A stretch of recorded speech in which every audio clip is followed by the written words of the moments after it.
From Iraq, the land where scriptural legend placed the Garden of Eden, our route lies across the northern tip of the Persian Gulf and over the Persian mountains to Shiraz and mighty Persepolis, one-time residence of the Persian emperors. Southward from Baghdad looms a great ruin resembling an abandoned Zeppelin hangar. It is the famous Arch of Ctesiphon, dating from early Christian times, a marvelous example of human ingenuity which has puzzled engineers throughout the world.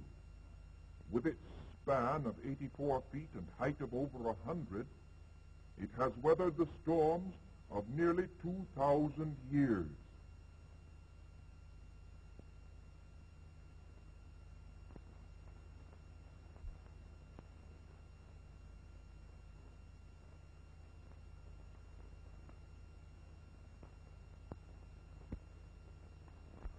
More than 500 miles southeastward, we begin to climb to an altitude of 12,000 feet until we glide at last across the tumbled desolation of the Persian mountains.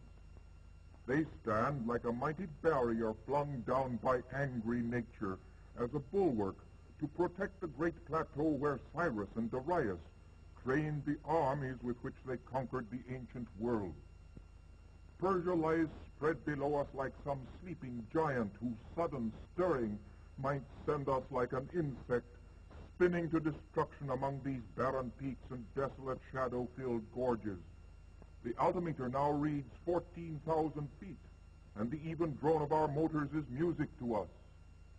At last, the modern city of Shiraz appears on the plateau. One can barely discern formal gardens with quiet pools and tall cypresses.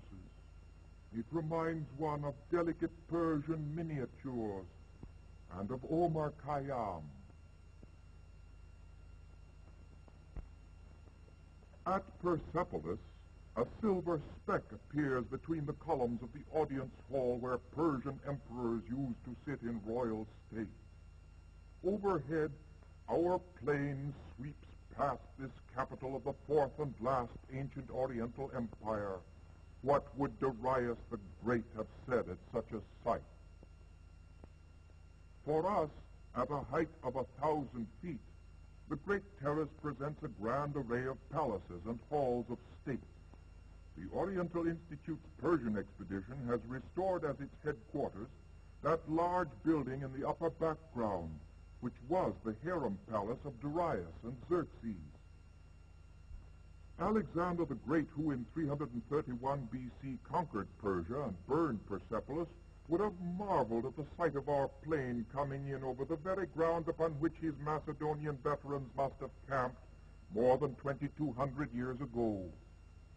The tremendous scale on which this Versailles of the ancient world was planned and built was in keeping with the vision of its builders as they dreamed of greater empires. Some of the blocks in this 50-foot terrace wall weigh over 40 tons and are taller than the native Persian on his donkey jogging along a road that emperors traveled. From this imposing stronghold, those same emperors watched their troops proudly passing in review upon the plain beneath. Persia's subject nations never supposed these mighty walls would long outlive the greatest empire the ancient world had yet beheld.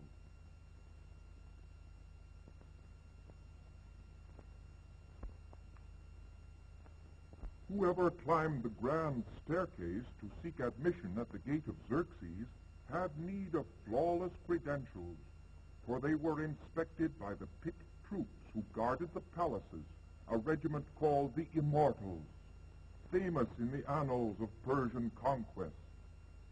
The columns are all that remains of their guard room, which was attached to the gate. The road running north from the Persian Gulf comes straight as an arrow toward Persepolis, across the plain, over a mile above sea level. Those far-off mountains rise almost as high again. Imagine this terrace when the halls and palaces were in their glory. After restoration of the harem palace of Darius had been half completed by the Oriental Institute, the building looked like this. The windows and doors of all Persepolis buildings were of stone, but the main body of the walls was of massive adobe. When Alexander came marching from the ancient west and destroyed Persepolis, this 6-ton lintel block came crashing down with roofs and walls. Now, after more than 2,000 years, the peaceful forces of modern science from the New West are hoisting it back into place again. The energetic gentlemen of the chorus who are pulling at the ropes in Gilbert and Sullivan style have only the vaguest idea of what is going on. But they get regular pay for it, so they haul away with such goodwill as Allah has given them. Gradually the block is brought to the right level and at last settles almost into its appointed place. A jimmy will do the rest. A season's work has effected a great change in this building. The adobe walls have been rebuilt, wooden columns like those in the original structure have been re-erected in the entrance courts, and the whole place has been roofed over. 2,400 years ago, when Darius the Great provided this palace for his charming favorites, his carpenters used the same type of saw which these workmen are employing today.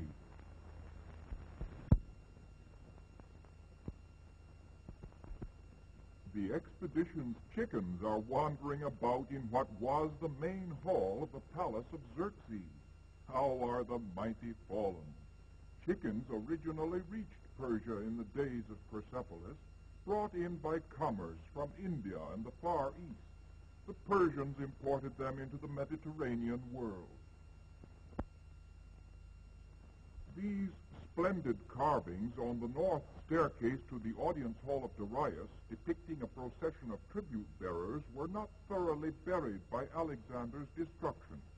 Despite centuries of exposure, even the needles are discernible in the carving of a cedar from the forests once covering the Persian mountains.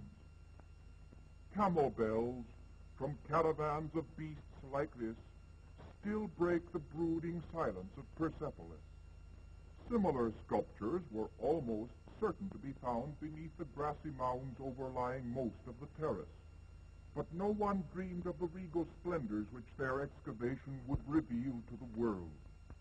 For more than 22 centuries, the capital of the Persian Empire lay neglected. Then in 1931, the Oriental Institute received the concession to excavate and restore Persepolis.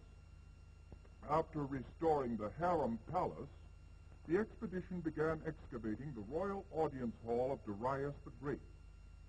A great trench was dug in the area between the cluster of columns and the ruins just below us, where there was suspected